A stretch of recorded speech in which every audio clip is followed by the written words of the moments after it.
بہتر ہوگا کہ اسے اندر لے جائیں اور آپ لوگوں کے جو بھی معاملات ہیں انہیں بیٹھ کر سلجھا لیں۔ تو حاجی صاحب فوراً ہتھے سے اکھجے میں بولے، آپ کو ہمارے معاملات میں بولنے کی ضرورت نہیں ہے، وہ باہر کھڑی ہے تو اپنے کرتوتوں کی وجہ سے کھڑی ہے۔ میں ان کے لب و لہجے پر پریشان سا ہو گیا کہ یہ شخص جو خود بیٹیوں والا ہے کیوں کر کسی کی بیٹی پر اتنا ظلم کر سکتا ہے کہ جس کے سر پر ماں باپ کا سایہ بھی نہیں اور نہ کوئی بہن بھائی ہے کہ اس مشکل وقت میں وہ وہاں جا کر اپنا سر چھپا لے۔ میں مزید ان سے درخواست کرنے والے انداز میں کچھ کہنا چاہتا تھا کہ کھٹک سے انہوں نے میری بات کاٹتے ہوئے فوراً کال بند کر دی۔ میں جان گیا کہ وہ مجھ سے مزید اس موضوع پر بات نہیں کرنا چاہتے۔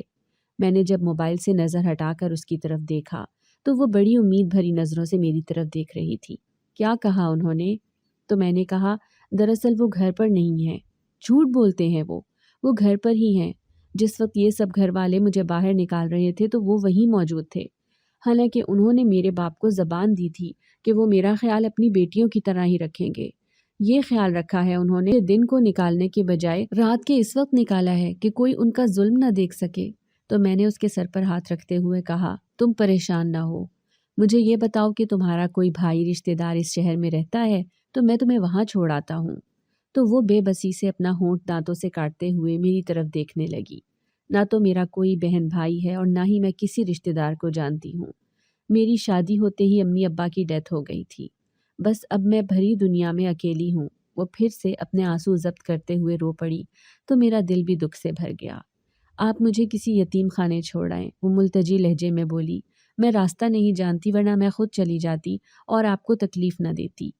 اس کی بات سن کر میرا دل رونے لگا اور ایک دم دل میں خیال آیا کہ اللہ کسی کو اتنا بھی تنہا نہ کرے، خاص کر کسی کی بیٹی، اور نہ ہی کسی کی بیٹی اتنی بدقسمت ہو کہ اس کا پالا ایسے کم ظرفوں سے پڑے جن کا انسانیت سے دور دور کا واسطہ نہیں ہوتا۔ میں نے اسے آہستہ سے کہا کہ میں ایسے کسی ادارے کو نہیں جانتا ورنہ آپ کو وہاں چھوڑ آتا۔ میری بات سن کر وہ بے حد مایوس ہو گئی اور مجھے سمجھ نہیں آ رہی تھی کہ میں اسے کیا کہوں۔ اس سردی کی رات میں یوں تنے تنہا دروازے کے آگے کھڑے ہونا، وہ بھی ایک جوان جہان لڑکی کے لیے خطرے سے خالی نہیں تھا۔ تو میں نے ایک حتمی فیصلہ کرتے ہوئے اس سے کہا کہ اگر تم چاہو تو میرے ساتھ میرے گھر جا سکتی ہو، میں خود بھی بیٹیوں والا ہوں اور اس وقت میری بیٹیاں گھر پر ہیں، آپ ان کے ساتھ چل کر رہیں، پھر کچھ سوچتے ہیں۔ میں کل حاجی صاحب سے ملوں گا اور ان سے بات کروں گا، شاید ان کے دل میں کوئی احساس پیدا ہو جائے۔ اس وقت تمہارا یہاں کھڑا ہونا مناسب نہیں ہے، بہتر ہے کہ تم میرے ساتھ چلو۔ میری بات سن کر وہ خاموش ہو گئی تو مجھے لگا کہ وہ میرے ساتھ جانے پر رضامند نہیں ہے اور کشمکش کا شکار ہے۔ تو میں جانے کے لیے مڑا اور تھوڑی دور جانے کے بعد پلٹ کر دیکھا تو وہ میرے پیچھے ہی آ رہی تھی۔ میں نے شکر کا سانس لیا کہ اگر وہ میرے ساتھ نہ جاتی تو پھر میں نے سوچ لیا تھا کہ میں اس کو ایسے اکیلے تو نہیں چھوڑ سکتا۔ گھر سے اپنی بیٹی کو لے کر آؤں گا، شاید اسے دیکھ کر اس لڑکی کو مجھ پر یقین آ جائے اور پھر وہ میرے ساتھ میرے گھر آئے۔ لیکن شاید وہ مجبوری کی انتہا پر تھی کہ اس نے بغیر انتظار کیے مجھ پر بھروسہ کرتے ہوئے میرے ساتھ چلی آئی۔ میں نے دل ہی دل میں اللہ سے دعا کی کہ خدایا، یہ ایک بہت بڑی ذمہ داری میرے سر پر ہے، مجھے اس ذمہ داری سے خوش اسلوبی کے ساتھ نپٹنے کی توفیق عطا کرنا۔ یتیم بچی ہے، میرے گھر میں کوئی ایسا تکلیف دہ معاملہ نہ ہو کہ مجھے تیری عدالت میں شرمندہ ہونا پڑے۔ میں دل ہی دل میں دعا کرتا ہوا اپنے گھر پہنچا اور دروازے پر دستک دینے لگا تو میرے داماد نے دروازہ کھولا۔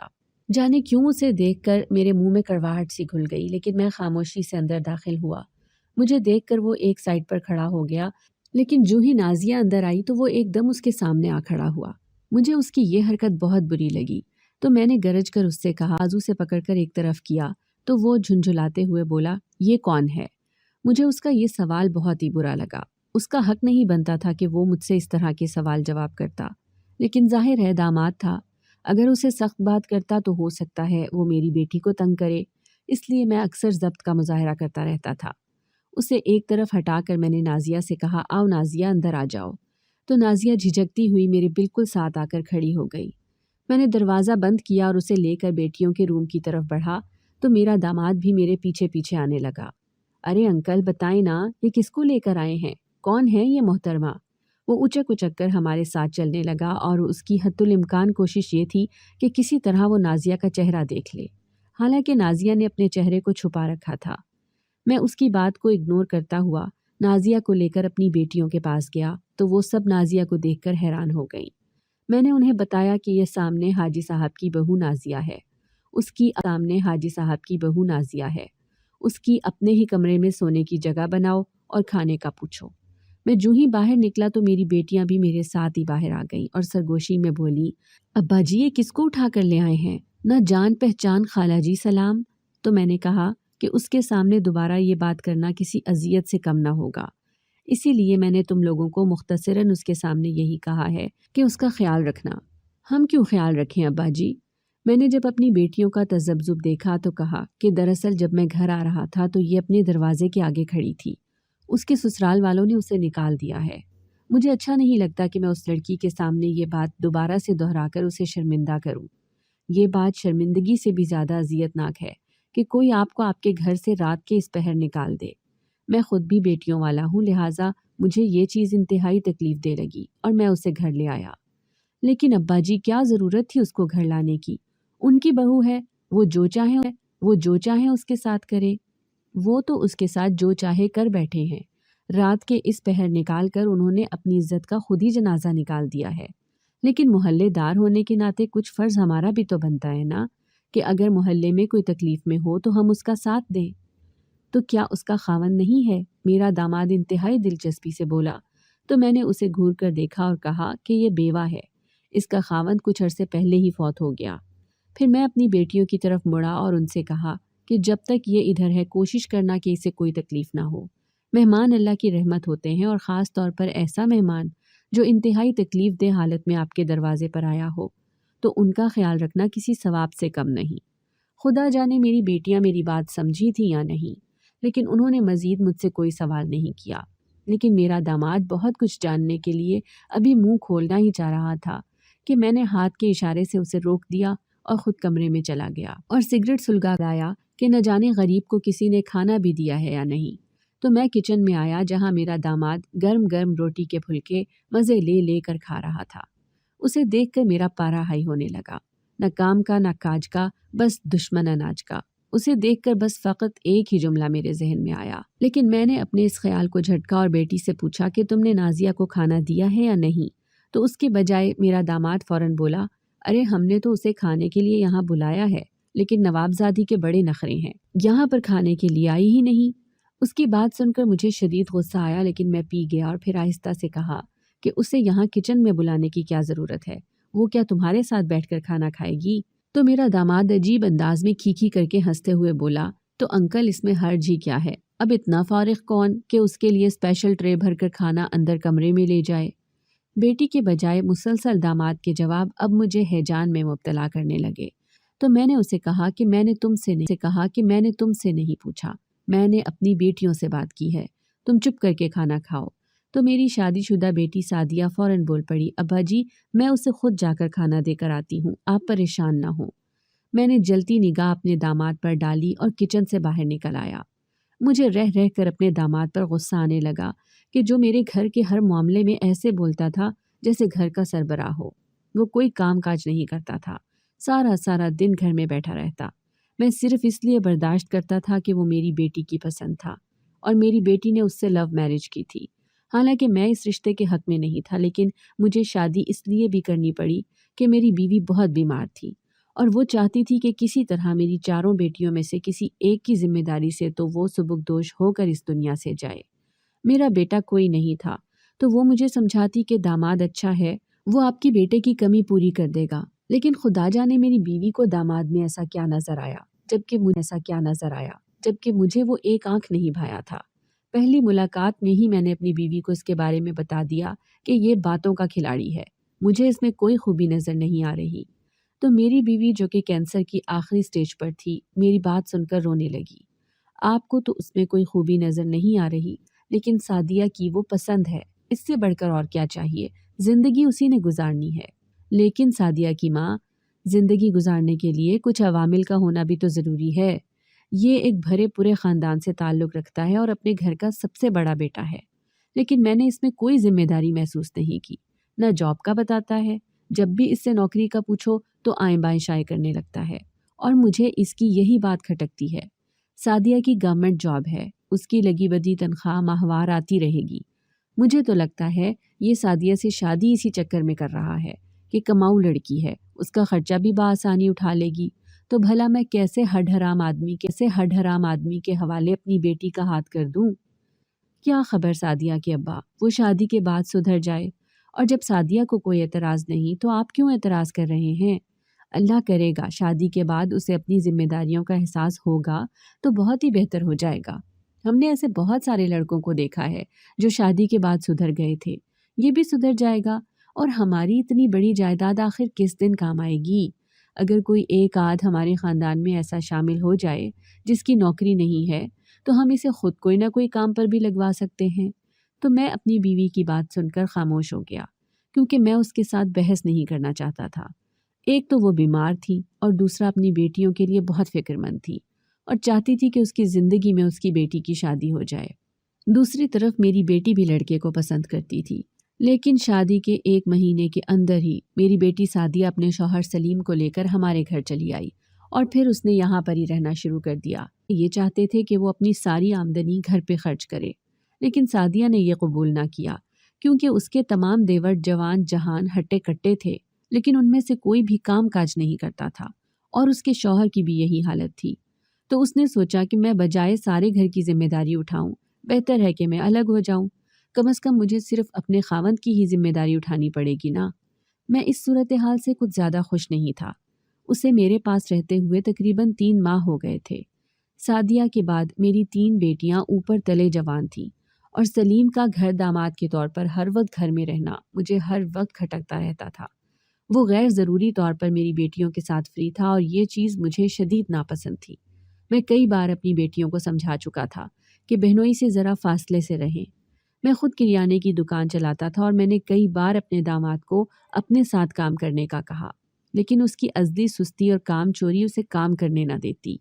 میں بھی زیادہ اصرار اپنی بیٹی کی وجہ سے نہ کرتا کہ کہیں وہ خفا ہی نہ ہو جائے، لیکن مجھے اس کا یوں گھر پر پڑے رہنا اور گھر کے ہر معاملے میں ٹانگ اڑانا اور میری غیر شادی شدہ بیٹیوں کے ساتھ ہنسی مذاق کرنا میری راتوں کی نیندیں حرام کر رہا تھا۔ اب تو مجھے نازیہ کی بھی فکر ہونے لگی، کیونکہ میرا داماد کافی دل پھینک ٹائپ کا بندہ تھا۔ جس طرح سے وہ نازیہ کو گھور گھور کر دیکھ رہا تھا، وہ مجھے کسی خطرے کے الارم سے کم نہیں لگا۔ اگر خدا نخواستہ کوئی اونچ نیچ ہو گئی تو میں اللہ کو کیا منہ دکھاؤں گا؟ یہ لڑکی مجھ پر بہت بھروسہ کر کے میرے گھر آئی ہے، یا اللہ تو رحم کرنا، میں دل ہی دل میں دعائیں کرتا رہتا۔ اس دوران میں نے حاجی صاحب سے ملنے کی کوشش کی اور ان سے ان کی بہو کے معاملات کو حل کرنے کی استدعا کی۔ انہوں نے کہا کہ ہماری طرف سے یہ لڑکی مر گئی ہے، جب بیٹا ہی نہیں رہا تو ہم اسے رکھ کر کیا کریں گے، ہماری طرف سے جدھر جاتی ہے جائے۔ انہوں نے 2 ٹوک بات کر کے میری بولتی ہی بند کر دی۔ اب مجھے سمجھ نہیں آ رہی تھی کہ میں اس کا کیا کروں۔ اس کو اگر کسی یتیم خانے میں لے کر جاتا ہوں تو وہاں کے حالات بھی نوجوان لڑکیوں کے حوالے سے کچھ اچھے سننے کو نہیں مل رہے تھے۔ خیر، پھر میں نے یہ معاملہ اللہ پر چھوڑ دیا۔ نازیہ کو ہمارے گھر رہتے ہوئے تقریباً 1 ماہ ہو گیا تھا۔ نہ جانے مجھے کیوں ایسا لگتا کہ وہ مجھ سے کچھ کہنا چاہ رہی ہے، لیکن جھجک کے مارے کہہ نہیں پاتی۔ ایک دن میں دوپہر کھانے کے لیے گھر آیا تو مجھے کچن میں نازیہ کی ڈری سہمی آواز سننے کو ملی۔ وہ بار بار میرے داماد کو ہاتھ چھوڑنے کا کہہ رہی تھی۔ یہ سن کر ہی میرے تن بدن میں آگ لگ گئی اور میں فوراً کچن میں گیا تو وہ منظر دیکھ کر ہی میرے اوسان خطا ہو گئے۔ میں نے ایک زوردار تھپڑ اپنے داماد کو کھینچ مارا۔ نازیہ مجھے دیکھتے ہی میرے پیچھے آ کھڑی ہوئی اور رونے لگی۔ انہوں نے میرا راستہ روکا اور عجیب گندی گندی باتیں کر رہے تھے۔ جب میں نے منع کیا تو میرا ہاتھ پکڑ لیا اور مجھے زبردستی اپنے سینے کے ساتھ لگانے کی کوشش کرنے لگے۔ وہ بیچاری بلک بلک کر روتے ہوئے مجھے ایسے لگا جیسے میں زمین میں دھنس رہا ہوں۔ میں نے قہر آلود نظروں سے اپنے داماد کو دیکھا اور غصے سے دھاڑتے ہوئے اسے کہا کہ تمہیں شرم نہیں آتی؟ تم ایک شادی شدہ انسان ہو، کیسے میرے ہی گھر میں رہ کر یہ گندے کام کر سکتے ہو؟ تو اس نے انتہائی بے شرمی سے کہا، آپ نے اسے گھر میں کس حیثیت سے رکھا ہوا ہے؟ آپ خود تو اپنی آنکھیں اس کے گرم بدن سے سینکتے رہتے ہیں، ہم نے ہاتھ پکڑ لیا تو آپ کو برا لگا؟ اس کی بات سن کر میں اتنا مشتعل ہوا کہ میں نے اس کا گریبان پکڑ لیا، لیکن وہ اپنا گریبان چھڑاتے ہوئے بکتا جھکتا کچن میں سے چلا گیا۔ لیکن میرا سر تو ندامت میں جھک سا گیا۔ اچانک مجھے نازیہ کی آواز سنائی دی۔ اس نے مجھے کہا، آج آپ کے داماد نے مجھ پر انگلی اٹھائی ہے تو کل کوئی اور اٹھائے گا۔ بہتر ہے کہ آپ مجھ سے نکاح کر لیں تاکہ کوئی بھی ہمارے رشتے پر پھر انگلی نہ اٹھا سکے۔ ویسے بھی میرا اس دنیا میں کوئی نہیں اور میں اس چھت تلے آپ کے ساتھ محرم رشتے کے سوا نہیں رہ سکتی۔ اگر آپ کو منظور ہے تو بتا دیجیے گا، ورنہ کیونکہ اس کے علاوہ کوئی اور چارہ نہیں۔ میں نے اس کی بات پر بہت غور کیا۔ اس گھر کو ایک ماں کی اور ایک عورت کی ضرورت تو تھی، لہٰذا میں نے اس سے اسی وقت نکاح خواں بلا کر نکاح کر لیا۔ میری بیٹیوں کو جب اس بارے میں پتہ چلا تو وہ ہکا بکا رہ گئی اور سبھی نے چپ سادھ لی۔ میں نے سعدیہ کو بھی صاف صاف کہہ دیا کہ وہ اپنے شوہر کو لے کر الگ سے گھر لے کر رہے۔ سعدیہ کو میری بات بہت بری لگی، لیکن اس نے اسی گلی میں کرائے پر 2 کمروں والا گھر لیا اور خاوند کو لے کر گھر شفٹ ہو گئی۔ جاتے جاتے میں نے اسے صاف کہہ دیا کہ اپنے خاوند کو بتا دینا کہ اگر ہمارے گھر آنا ہو تو تمہارے ساتھ آئے، اکیلے میرے گھر آنے کی اسے اجازت نہیں ہے، کیونکہ گھر میں صرف خواتین ہی ہوتی ہیں، میں تو کام پر چلا جاتا ہوں۔ میں نہیں جانتا تھا کہ میری باتیں سعدیہ کو اتنی کڑوی لگیں گی کہ اس نے گھر میں آنا جانا ہی چھوڑ دیا، لیکن میں نے شکر کیا کہ چلو اس بہانے میری بیٹیاں سلیم جیسے بدفطرت آدمی سے محفوظ ہو گئی ہیں۔ میری شادی کو تقریباً 2 ماہ بہانے میری بیٹیاں سلیم جیسے بدفطرت آدمی سے محفوظ ہو گئی ہیں۔ میری شادی کو تقریباً 2 ماہ ہو چکے تھے کہ مجھے نازیہ نے ایک دن خوشخبری سنائی کہ میں باپ بننے والا ہوں۔ میں بے حد خوش ہوا، مگر میری بیٹیوں نے جب یہ خوشخبری سنی تو ان کے چہرے اتر گئے۔ مجھے یہ سمجھ نہیں آ رہی تھی کہ اتنی خوشی کی خبر پر یہ اتنی افسردہ کیوں ہو گئی ہیں۔ ایک دن میں گھر کام سے آیا تو میری بیٹیاں پریشان تھیں۔ مجھے دیکھتے ہی بولی، ابا اماں کی طبیعت بہت خراب ہے۔ تو میں نے سوچا کہ میں اسے ہسپتال لے جاتا ہوں، تو بیٹیوں نے روک دیا اور کچھ دوائیاں لکھ کر دیں۔ میں نے وہ دوائیاں بیٹیوں کو لا دیں تو وہ ساری رات کمرہ بند کر کے میری بیوی کے پاس رہیں۔ اگلے دن جب میں بیوی کے پاس جانے لگا تو بیوی ہاتھ جوڑ کر رونے لگی، لیکن وہ کچھ بول نہیں پا رہی تھی۔ میں سمجھا تکلیف میں ہے، لیکن اب تو یہ روز ہو رہا تھا، بیٹیاں روز دوائیاں منگواتی۔ ایک دن میں نے اپنے ڈاکٹر دوست سے اپنی بیوی کی کیفیت بیان کی تو وہ اپنی بیگم کے ساتھ اچانک ہمارے گھر آیا۔ اسے چابی لے کر کمرے کا لاک کھولا تو ڈاکٹر اور اس کی بیوی کو نازیہ کے کمرے میں لایا۔ اس کی نگاہ جوں ہی ٹیبل کے نیچے ایک دوائی پر پڑی تو وہ حیران رہ گیا۔ پھر اس نے میری بیوی کی نبض ٹٹولی اور ایک دم سے میری طرف مڑا اور مجھے گریبان سے پکڑ لیا۔ اپنی بیوی کو سلو پوائزن دے کر جان سے مار رہے ہو؟ اس نے میرے منہ پر غصے سے تھپڑ مارتے ہوئے کہا تو میں ششدر رہ گیا۔ بخدا میں نے کچھ نہیں کیا، میں ہکلاتے ہوئے بولا۔ اسے فوراً ہاسپٹل لے چلو۔ وہ نازیہ کو اپنے نجی ہاسپٹل لے آئے۔ وہ بچے کو تو نہ بچا سکے، لیکن نازیہ جب تھوڑی دیر بعد ہوش میں آئی تو اس نے بتایا کہ میری بیٹیاں زبردستی مجھے یہ عجیب سا دودھ پینے کو کہتی۔ یہ دودھ پینے کے بعد میری بولنے کی صلاحیت ختم ہونے لگی اور جسم میں جان جاتی محسوس ہوتی۔ میں نازیہ کو ہاسپٹل چھوڑ کر غصے سے گھر گیا اور اپنی تینوں بیٹیوں کو کمرے میں بلا کر کہا کہ یہ پولیس کیس بن چکا ہے، تم میں سے جس نے بھی یہ کام کیا ہے مجھے سب صحیح بتا دو۔ تو میری منجلی بیٹی نے سب کچھ اگل دیا۔ اس نے کہا کہ ہمیں یہ سب سعدیہ اور سلیم بھائی نے کرنے کو کہا ہے، کیونکہ انہوں نے کہا تھا کہ اگر ابا کا وارث پیدا ہو گیا تو ساری جائیداد اس کے نام چلی جائے گی، اسی لیے انہوں نے ہمیں پوائزن لا کر دی کہ اسے تھوڑی تھوڑی دودھ میں ملا کر دینی ہے تاکہ بچہ بھی ضائع ہو جائے اور یہ بھی آہستہ آہستہ مر جائے۔ میں ان کی یہ باتیں سن کر سر پکڑ کر رہ گیا کہ جائیداد کی ہوس انسان کو کہاں سے کہاں لے جاتی ہے۔ اس دوران میں نے 2 کام کیے۔ نازیہ جب ٹھیک ہو گئی تو میں ہاسپٹل سے اسے الگ گھر میں لے جا کر رکھا۔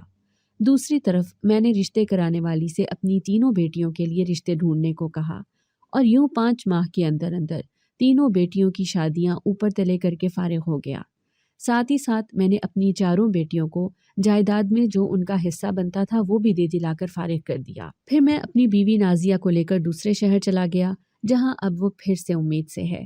میں نے اپنی زندگی میں ہی اپنی جائیداد کا ایک حصہ نازیہ اور آنے والے بچے کے نام بھی کر دیا ہے۔ میں اب ذہنی طور پر مطمئن ہوں کہ میں نے اپنے تمام رشتے نبھانے میں کوئی کسر نہیں۔ اگر آپ کو ہماری آج کی کہانی پسند آئی ہے تو ویڈیو کو لائک کیجیے، اور اگر آپ ایسی ہی دلچسپ کہانیاں سننا پسند کرتے ہیں تو ہمارے چینل کو سبسکرائب کیجیے۔ ملتے ہیں کل ایک نئی دل کو چھو جانے والی کہانی کے ساتھ۔